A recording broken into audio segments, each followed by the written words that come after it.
सियोन Hebrew institute या चॅनेलवर तुमचे स्वागत आहे। आपल्या आकाशातील अदोनाई आब्बाची हिब्रू मातृभाषा प्रस्तुत करीत आहे सियोना, श्मुवेल, सारा, स्टेफन। भाग पहिला ते जुन्या धार्मिक हिब्रू भाषेच्या लिपीची मुळाक्षरे व हिब्रूचे अंक याचे मराठी भाषेमध्ये शिक्षण। धडा 7वा। या धड्यात आपण हिब्रू मुळाक्षराला स्वर जोडल्यावर त्याचे येणारे उच्चार शिकणार आहोत। सौजन्य लेखक व शिक्षक पास्टर निलेश श्मुवेल गायकवाड आणि इतर सहाय्यक। आजच्या या सर्व पाठामध्ये वर्गामध्ये आपल्या सर्वांचं आम्ही आभार मानत आहोत, वेलकम करत आहोत। या 7व्या पाठामध्ये धड्यामध्ये मुळाक्षराला स्वर जोडल्यावर त्याचे येणारे जे उच्चार आहेत त्या उच्चाराच्या बाबतीत आपण जे काय की आज अभ्यास करणार आहोत। मुळाक्षर जे आहे ते धार्मिकच मुळाक्षर आहेत, परंतु त्याला जे काय की जे सेमेटिक लँग्वेजने जे स्वर शोधलेले आहेत ते स्वर जोडल्यानंतर कशावर कोणत्या प्रकारे जे काय की त्याचा जे उच्चार केले जातात त्या बाबतीत जे काय की आता आपण त्याचा अभ्यास करणार आहोत। आणि जरी इथं आम्ही पाहत की हा चार्ट इथं आपल्याला तो पाहायला मिळतो। ह्या चार्टमध्ये जे काय की आपण त्याप्रमाणे जे काय की तो आपल्याला जो अभ्यास तो करायचा आहे। आता इथं आम्हाला पाहायला मिळते की मुळाक्षर जे आहे ते पहिले मुळाक्षर आहे, खाली जे जोडले गेले त्याच्या खाली स्वर जे आहेत त्याला स्वर जे जोडले गेलेले आहेत। आणि जेव्हा मुळाक्षर आणि स्वर हे दोन्ही एकत्र झाल्यानंतर त्याचे कशा प्रकारे कोणत्या प्रकारचे जे उच्चार येतात त्या उच्चाराच्या बाबतीत जे काय की इथं आम्हाला पाहायला मिळतं की तो आम्ही आज जे काय की ते शिकणार आहोत किंवा आपल्या लक्षामध्ये आपल्याला त्या गोष्टी ठेवायच्या आहेत। आणि म्हणून आपण सुरुवात करूया की जे काय की आजच्या ह्या 7व्या धड्यामध्ये जे काय की मुळाक्षराला स्वर जोडल्यावर त्याचे येणारे जे उच्चार त्या बाबतीत आपण पाहतो। हा जो आम्ही पाहतोय की उदाहरणार्थ म्हणून जे काय की हा पहिला तक्ता जो आहे तो उदाहरणात दाखल हा पहिला तक्ता आणि दुसरा तक्ता आपण घेणार आहोत। यामध्ये पहिला जो तक्ता जो आहे की कामेस्त आहे, हा जो स्वर जो आहे तो कामेस्त आहे। अलेफला जेव्हा कामेस्त शब्द म्हणजे स्वर हा जोडल्यानंतर खाली याच्या जवळ येत असतो, परंतु थोडं आपण आपल्या समजण्यासाठी हे जे स्वर जे आहे ते थोडे अंतर त्यामध्ये ठेवलेले पाहायला मिळतात।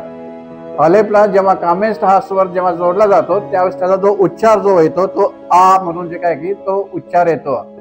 त्याचप्रमाणे बेतला देखील जे काय की ह्यामध्ये दागेज बिंदू नाही, व्याकरणाचे नियम, दागेज बिंदू आणि अंतिम रचना ह्यातील जे नियम आपल्याला ते लक्षात पूर्णपणे ठेवणं गरजेचं राहतं। आता इथं जे काय की आम्ही पाहतो की बेत मध्ये जे काय आहे की हा इथं कोणत्याच प्रकारे दागेज बिंदू नसल्यामुळं इथं जे काय की व जो उच्चार आलेला आहे, परंतु त्याला जे काय आहे की कामेस्ट हा जे स्वर लागल्यामुळं हा शब्द आलेला आहे। आणि बेथ जो आहे हा त्याच्या दागेज बिंदू आल्यामुळं हा ब म्हणून, परंतु त्याचा उच्चार इथं जो आलेला आहे तो आम्हाला पाहायला मिळतो की 12 खडी मराठीमध्ये जशी 12 खडी आहेत तशीच 12 खडी इथं 17 खडी त्याची जी आहे ते आपण हिब्रूची मराठीमध्ये जे काय की तो आपण उच्चार शिकणार आहोत। तिसरं आम्हाला पाहायला मिळतं की इथं जे काय की गिमेल आहे, गिमेल मध्ये दागेज बिंदू नाही आणि म्हणून जे काय की इथं जे काय आहे की त्याला कामेस्ट हा स्वर लागल्यामुळं हा इथं पाहायला मिळतो की घा जो उच्चार तो इथं पाहायला मिळतो, परंतु गचा अर्धवट अस्पष्ट उच्चार तो तिथं आला पाहिजे। आणि इथं बचा अस्पष्ट जे काय की तो उच्चार बेत मध्ये देखील जे काय की आला पाहिजे। आता इथं गिमेल मध्ये दागेज बिंदू आल्यामुळे इथं तो दुसरा शब्द आलेला आहे जो कामेस्ट स्वर लागल्यामुळं इथं आम्हाला पाहायला मिळते की गा त्याचा जो काय की तो उच्चार तसा तो इथं येईल। त्याचप्रमाणे दालेदला देखील इथं पाहायला मिळतं की दालेदला देखील इथं दागेज बिंदू नाहीये, परंतु कामेस्ट स्वर लागलेला आहे, तर त्याचा उच्चार मराठीमध्ये जे काय की आपल्याला दहा किंवा ध चा अर्धवट उच्चार त्यामध्ये धा म्हणून जे काय की तिथं पाहायला मिळतो।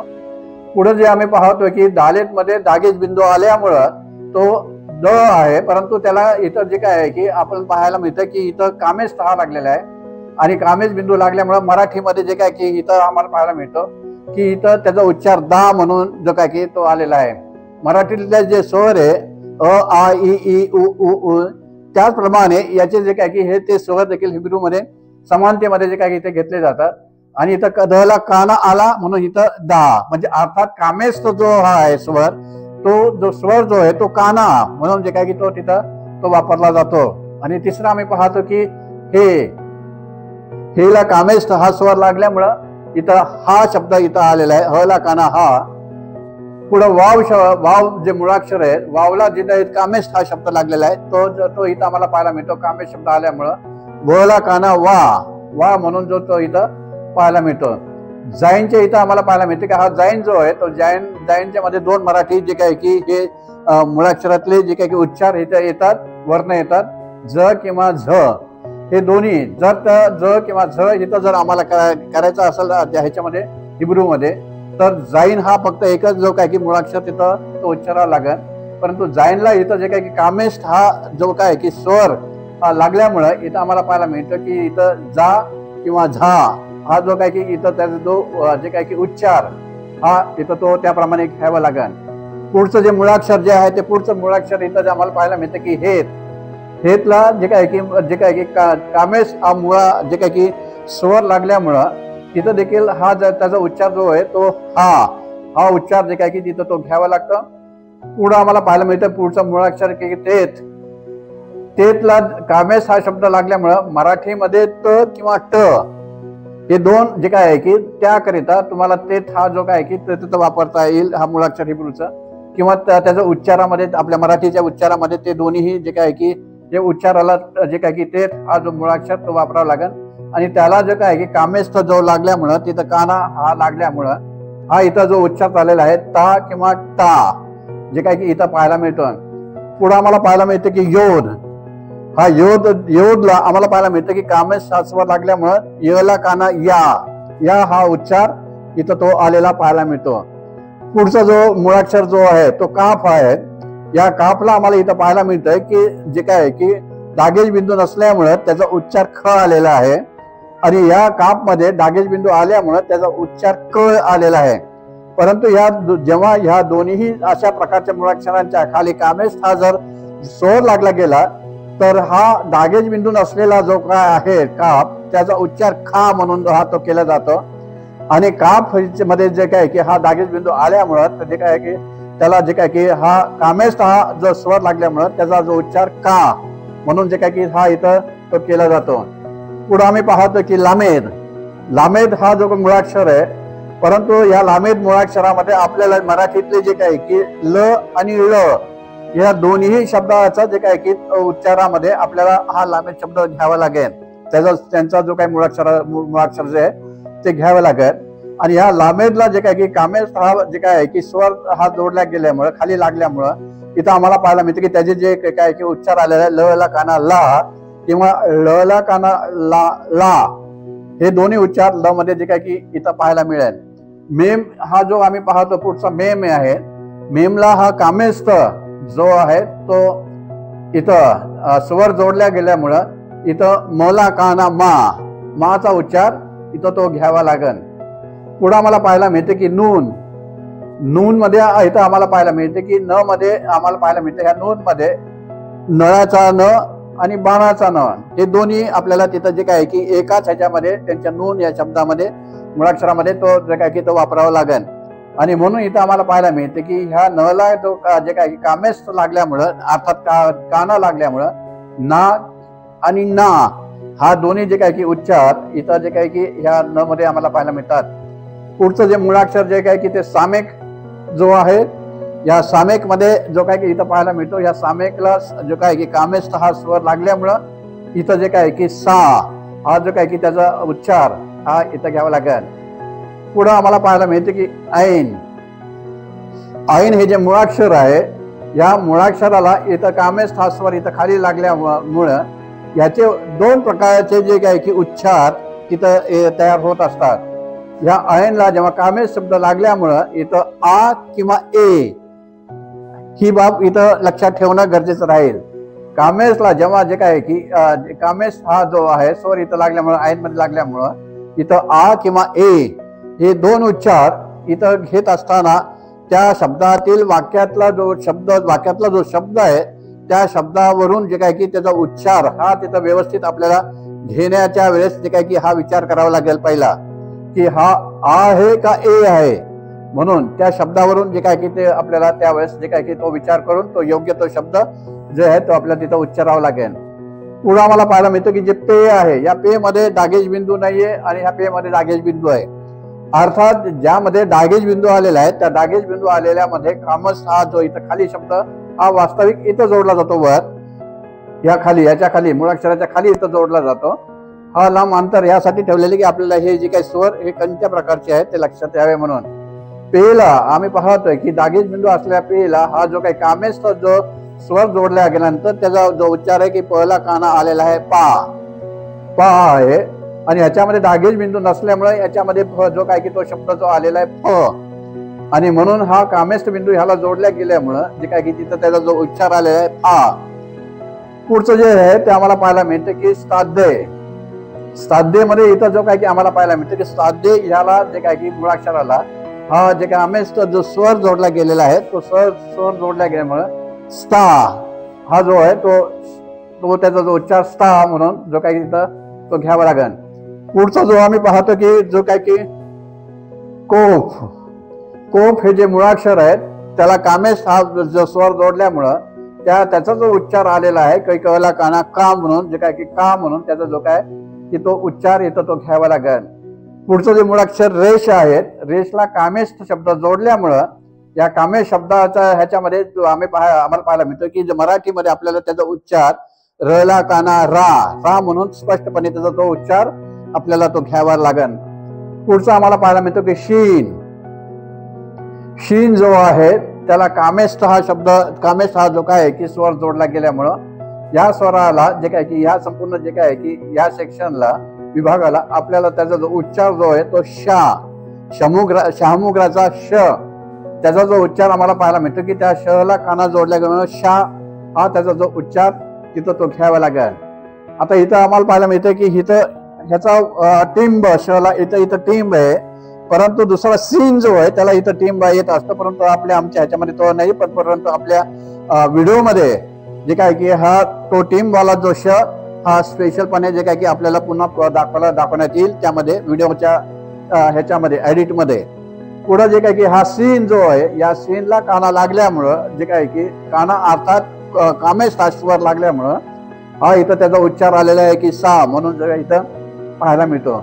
पुढचं जे मुळाक्षर जे आहे 23 मुळाक्षर जे आहे की ते जे आम्ही पाहतो की ताव हा आम्हाला इथं पाहायला मिळतं की इथं दागेज बिंदू नाहीये परंतु ज्या ठिकाणी दागेज बिंदू ताव मध्ये आलेला आहे आणि त्याला हा जो काही कामेश स्वर जोडल्या गेल्यामुळं इथं झालं की आपल्या मराठीमध्ये प्रमाणे जसा उच्चार आपण घेतो की तला काना ता तसंच इथं देखील याला जो उच्चार तो घ्यायचा आहे कामेश लागल्यामुळे ता म्हणून तो उच्चार तो त्याचा घ्यायचा आहे. पुढे जे काय की आम्हाला अजून पुढचं पाहायला मिळतं की इथं दागेज बिंदू नसल्यामुळे परंतु त्याला स्वर जोडला गेलेला आहे कामेश आणि म्हणून त्याचा जो उच्चार आहे तो अर्धवट टचा घेऊन था म्हणून जे काय की त्याचा जो उच्चार इथं जे काय की थला देखील आपल्याला त्याचा उच्चार हा इथं घेता येईल आणि म्हणून इथं हा भाग जो आहे त्या मुळाक्षराच्या भागामध्ये कामेश हा ज्याप्रमाणे स्वर आहे त्याचप्रमाणे अजून एक जो स्वर आहे जो काय की कामेश म्हणून हा कामेश स्वर पहिल्या ह्याच्यामध्ये आम्ही पाहतो की काना म्हणून त्याचा उपयोग होत असतो परंतु दुसरा जो कामेश जो आहे कामेशला हे कामेश म्हणून हला तो कामेश जेव्हा जोडला जातो त्यावेळेस त्याचा तो उच्चार जो आम्हाला इथं पाहायला मिळतो की जर फक्त कामेश हा शब्द तिथं आहे तर तिथं आम्हाला हा थोडं थांबावं लागेल विचार करावा लागेल की हा कामेश ओचा उच्चार देतो का ओचा उच्चार देतो का त्या शब्दाच्या उच्चारावर हा तिथं जे काही इथं आम्हाला पाहायला मिळेल कारण एक कामेश आम्ही पाहतो की तो काना आहे परंतु दुसरा जे काही दुसरा कामेश जो त्यामधला जो आहे तो कामेश जे काय की त्या कामेश मध्ये आम्हाला पाहायला मिळतं की ओचा देखील तो उच्चार तो घेत असतो. पुढच्या जे काय की सरसकट आपले जितके स्वर आहेत त्या स्वराच्या मध्ये आपल्याला जे काय की ते तपशीलवार आपल्याला ती माहिती आपल्याला ते मिळत राहील आणि म्हणून जे काय की आता हे आपण जे पाहिलेलं आहे त्या 7व्या धड्यामध्ये की काना मात्रा जे आम्ही पाहतो मराठीमध्ये ज्याप्रमाणे काना मात्रा उकार पहिला उकार दुसरा उकार जे आहे वेलांटी पहिली वेलांटी दुसरी वेलांटी त्याप्रमाणे जे काय की मुळाक्षरात त्यांचे जे काय की ते स्वर जोडल्यामुळं कोणत्या स्वराचा कशा प्रकारचे जे काय की ते उच्चार घ्यायचे आहेत त्याचं तपशील जे काय की पुढच्या आपल्या ह्या पुढे ह्याच्या नंतर हा बोर्डचा हा आपला सराव झाल्यानंतर त्यानंतर आपण ती बाब तिथं पाहणार आहोत. आता हे आपण सराव करणार आहोत ह्याच्यावर वास्तविक हे आपल्याला समजण्यासाठी हे अंतर इथं जे काय की ते ठेवलेलं पाहायला मिळतं, प्रत्येकाच्या मध्ये अंतर ठेवलेलं आहे. परंतु वास्तविक शब्दाच्या मध्ये हा शब्द इथं त्याला लागून येत असतो.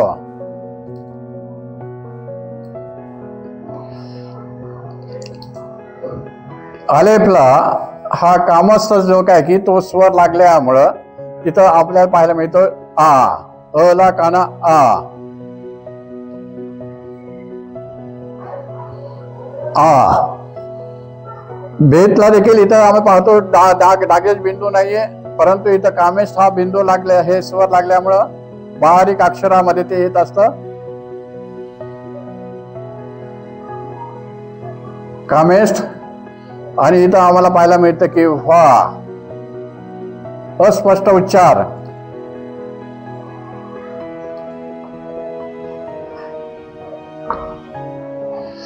हा कामेश बिंदू आहे, त्याला स्वर जोडला गेलाय.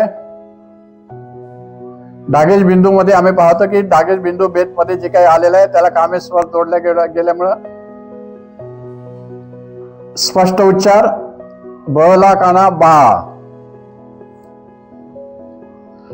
पुढे आम्हाला पाहायला मिळते गिमेल जे आहेत, गिमेल मध्ये बी जे काही एकीकडे डागेश बिंदू आलेला आहे, एकीकडे डागेश बिंदू नाही, परंतु ह्या दोघांच्या जे काही दोघांना कामेश हा स्वर जोडल्या गेल्यामुळं जे काय आहे की त्याचे जे उच्चार अशा प्रकारे जे काय की ते येतात ते आपण बघूया.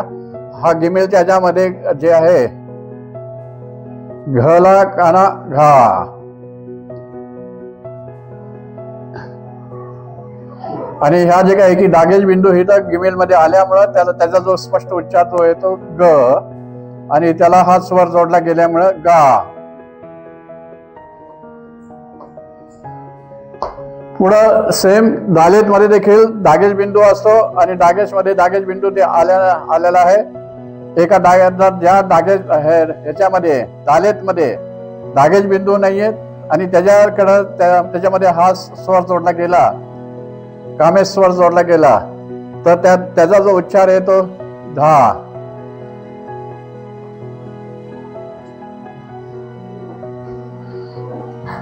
धा जो आहे त्याचा तो उच्चार तो येत असतो. परंतु डागेश बिंदू जर इथं आलेला आहे तर त्याचा जो स्पष्ट जो उच्चार आम्ही पाहतो, हा डागेश बिंदू इथं जोडला गेलाय. अर्थात शब्दाच्याच लागून तो ते जे काय की ते स्वर जोडले जातात, आणि त्याचा जो मराठीमध्ये जे काय की आपल्याला बाराखडीप्रमाणे द ला काना दा. हे पूर्णपणे लक्षात ठेवत असताना शब्दाचा उच्चारामध्ये ह्या सर्व गोष्टी प्रथम पाहणं आणि नंतर हे करणं. पुढचा जो शब्द आलेला आहे की हे, या हेला जर कामेश हा बिंदू जोडला गेला तर हेच ह मुळाक्षर आणि त्याला काना जोडला गेलाय म्हणून त्याचा उच्चार हा.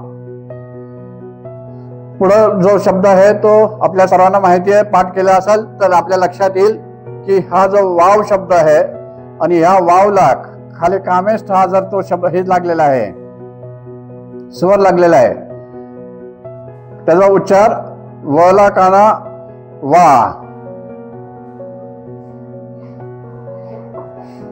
वला काना वा हा तो तिथं पाहावा लागेल. मराठीमध्ये जे काही की आम्हाला पाहायला मिळतात की यामध्ये दोन अक्षर निघतात. ज म्हणून त्याला जर काना लागलेला आहे जाईनला, कामेश स्वर लागलेला आहे, आणि कामेश स्वर लागल्यामुळे तिथं आम्हाला पाहायला मिळतं की त्याचा जो उच्चारामध्ये ज आहे, ज ला काना जा, किंवा जर आपल्या मूळाक्षराप्रमाणे जर झाडाचा झ असेल तो त्या झाडाच्या झ मध्ये आम्हाला इथं पाहायला मिळतं की झ आणि त्याला काना जा. हा तो तिथं तो उच्चार घ्यावा लागेल. पुढे पाहायला मिळतं की हेत, हेतला काना लागला, जे काही काना अर्थात कामेश हा स्वर लागल्यामुळं तिथं देखील जो काही की शब्द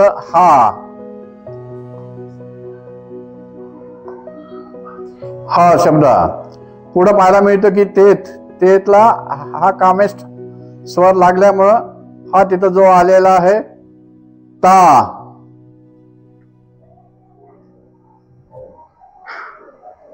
दोन्ही शब्द तिथं घ्यावे लागेल आपल्याला मराठीप्रमाणे.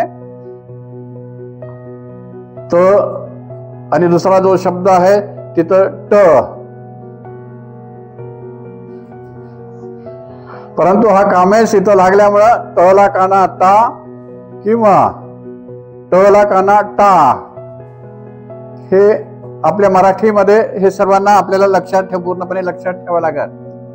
पुढे जे आहे तो वाव शब्द आहे, त्या वावला आपल्याला पाहायला मिळतं की त्या वावला इथं त्याला लागत नाही काना, जो हे स्वर आहे तो इथं लागत नाही. हा स्वर आम्हाला इथं पाहायला मिळतो की हा स्वर तो खाली लागला जातो अंतर ठेवून. ही जी लाईन आहे या लाईनीच्या खाली तो बरोबर तिथं जे काय की ह्या इथं जागा सुटली पाहिजे आणि जागा सोडून तिथं जे काय की तो शब्द इथं काना आलेला आहे, कामेश स्वर जो आलेला आहे. आणि म्हणून जे काय की यला काना या, या हा जो काय की तो तिथं जे काय की आपल्याला इथं तो पाहायला मिळतो.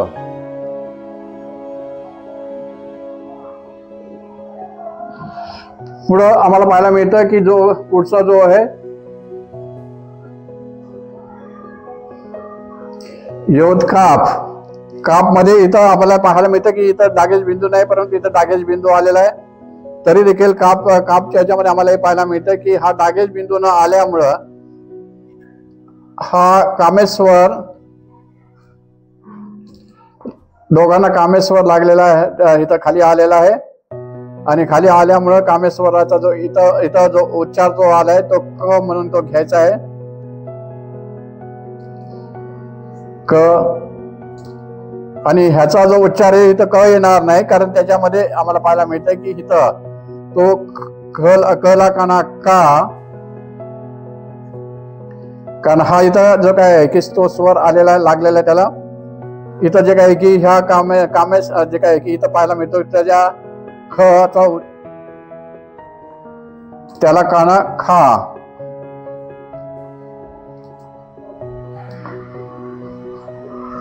पुढचा जो शब्द पाहायला मिळतो मूळाक्षर जो आहे तो लामेद आहे. लामेदच्या खाली हा कामेश जे काय की स्वर जोडला गेला आणि त्याला इथं जे काय की तो उच्चार जो आलेला आहे ल ला काना ला. परंतु अजून एक दुसरं मराठीमध्ये देखील आम्हाला अजून पाहायला मिळतं की दोन्ही तिथं अक्षर येत असतात, ल आणि ळ मराठीतले सेपरेट असा, तर तिथं वेगळा हा शब्द त्यांचा नाहीये. ळ ला बाणाच्या नला बी त्याप्रमाणे जे काय की तो शब्द तसा सेपरेट नाहीये. ल आणि ल याचे जे आपल्याला जे काय की त्याचा उपयोग तिथं ते करता येईल. परंतु ह्याला जे काय की हा स्वर लागलाय, कामेश स्वर लागल्यामुळं ला किंवा ल ला काना ला, ला ही बाब इथं पूर्णपणे प्रत्येक वेळेस जे काय की लक्षात ठेवणं गरजेचं राहील. पुढे आम्हाला पाहायला मिळते की पुढचा जो अक्षर आहे मेम, मेमला हा कामेश स्वर लागल्यामुळं इथं म ला काना मा.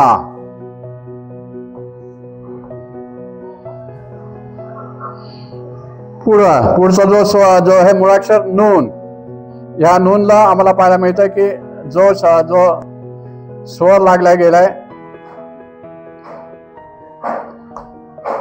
स्वर लागल्यामुळं इथं देखील दोन प्रकारचे नून मध्ये आम्हाला जे काय की मराठीतले शब्द उच्चार करावा लागणार. नूनच्या याच्यामध्ये एक न, ज्याला आपण नळाचा न म्हणतो, आणि दुसरा जो आहे तो बाणाचा न.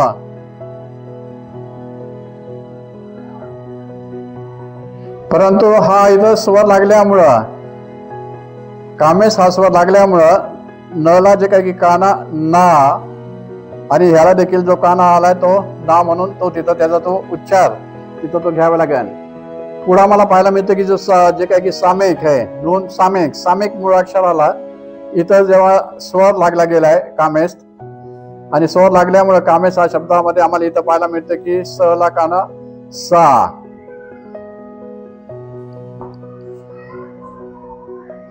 सा हा इथं जे काय की तिथं तो आम्हाला जे काय की पाहायला मिळेल. पुढे पाहायला मिळतंय की सामेकच्या नंतर जो पुढचा जो आहे तो ऐन, ऐन आणि आले ह्याच्यामध्ये ही बाब पुढे लक्षात ठेवावं लागेल. ऐनच्या बाबतीत देखील ऐन मध्ये आम्ही पाहतो की हा इथं ऐनला हा कामेश जे काय की स्वर जोडल्या गेल्यामुळं जर जोडला गेलेला आहे, तर तिथं जे काय की दोन प्रकारचे जे काय की त्याचे जे उच्चार जे काय की इथं पाहायला मिळतात. ऐनच्या बाबतीत पहिला उच्चार अ ला काना आ आणि दुसरा ए.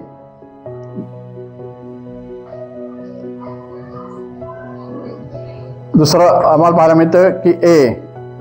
इथं पेच्या बाबतीत देखील आम्हाला जे काय की दोन बाबी इथं पाहायला मिळतील की एकामध्ये जे काय की दागेश बिंदू नाहीये, एकामध्ये दागेश बिंदू आहे.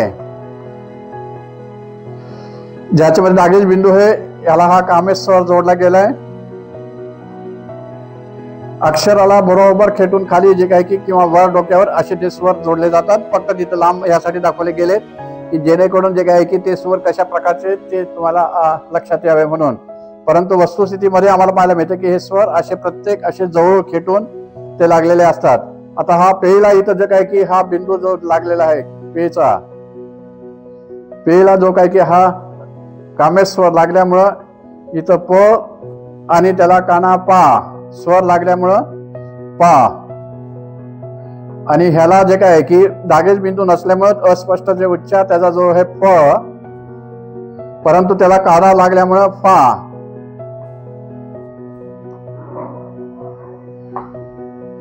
फा. पुन्हा साधे, ह्या साधेला आम्हाला पाहायला मिळतं की जेव्हा कामेश बिंदू हा जोडला गेलाय, हा कामेश बिंदू जोडल्या गेल्यामुळं इथं पुढे जे काही की आम्हाला इथं पाहायला मिळतं की स,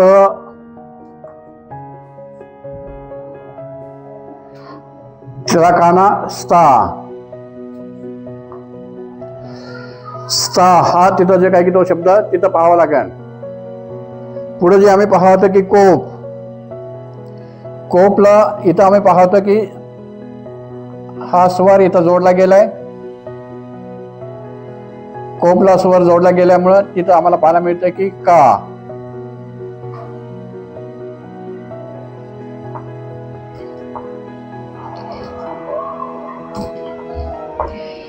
पुढचं आम्हाला पाहायला मिळतं रेशला हा इथं स्वर जोडला गेलाय. कामेश स्वर जो आहे नावाचा तो इथं जोडला गेल्यामुळं इथं र ला काना रा.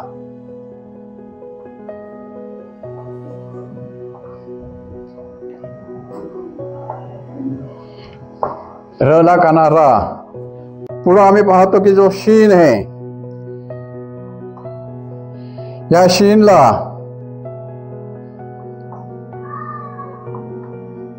कामेश हा स्वर तिथं लागल्यामुळं इथं आम्हाला इथं पाहायला मिळतं की शहामृगाचा श आणि त्याला काना पुढे आलेला आहे शा. हा सीन आहे. शीन आणि सीन हे दोन प्रकार इथं जे काय की पाहायला मिळतात. स हा स्वर त्याला जोडला गेल्यामुळं सा. तावचे मध्ये देखील तोच प्रकार इथं पाहायला मिळतो की जे ताव आहे, ह्या ताव मध्ये एकामध्ये दागेश बिंदू आहे एका दागेश बिंदू नाही, परंतु दागेश बिंदू ज्याच्यामध्ये आहे आणि त्याला जे काय की हा स्वर जोडला गेलेला आहे कामेश, आणि कामेश स्वर जोडला गेल्यामुळे त्याचा जो उच्चार येणार आहे त ला काना ता. पुढचा आम्ही पाहतो की इथं थ दागेश बिंदू तिथं नसल्यामुळे अस्पष्ट त चा उच्चार थ.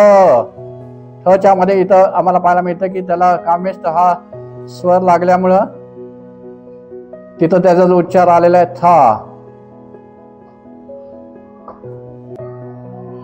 ही बाब ही ते काय की आम्हाला पूर्णपणे लक्षात ठेवणं गरजेचं राहतं की जो स्वर लागलेले आहेत त्या स्वराप्रमाणे त्या मूळाक्षरांचे जे काय की ते उच्चार घेणं गरजेचं राहतं.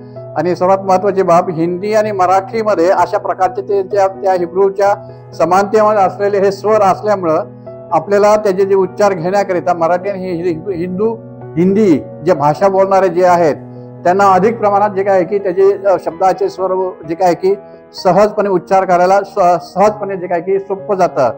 परंतु बाकीच्या लँग्वेजमध्ये थोडंफार कठीण आहे आणि त्यामुळं त्यांचे जे काय की स्वरामध्ये देखील जे काय की त्यांनी जे काय की जे बदल केलेले ते पाहायला मिळतात.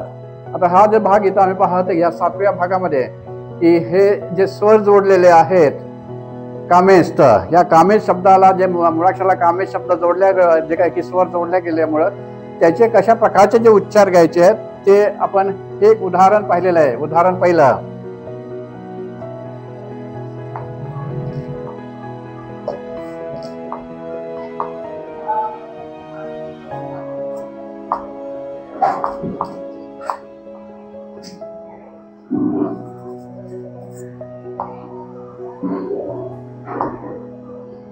हे उदाहरण पहिलं.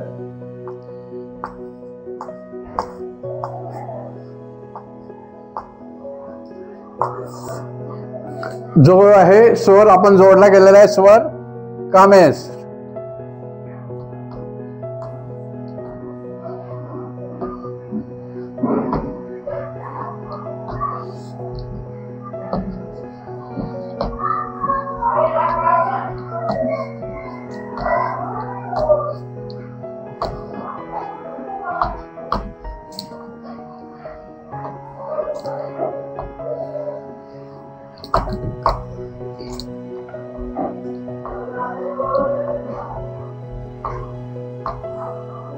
अशा प्रकारे त्याचा जो स्वर आहे ते स्वर जे काय की इथं आम्हाला पाहायला मिळतात की तो स्वर अशा प्रकारे जे आहेत. परंतु ह्याच्यामध्ये काय कामेश मध्ये आम्हाला पाहायला मिळतंय की कानाचा देखील आहे. मराठीमध्ये आपण पाहतो की काना, आणि काय कामेश मध्ये दुसऱ्या कामेश मध्ये आम्हाला पाहायला मिळतं की हा दुसरा जो कामेश आहे त्या दुसऱ्या कामेश मध्ये दुसरा जो आम्हाला शब्द जो स्वर पाहायला मिळतो तो स्वर इथं काही आम्हाला पाहायला मिळतो की मात्रा आणि काना, अर्थात काना आहेत तर आले पासल,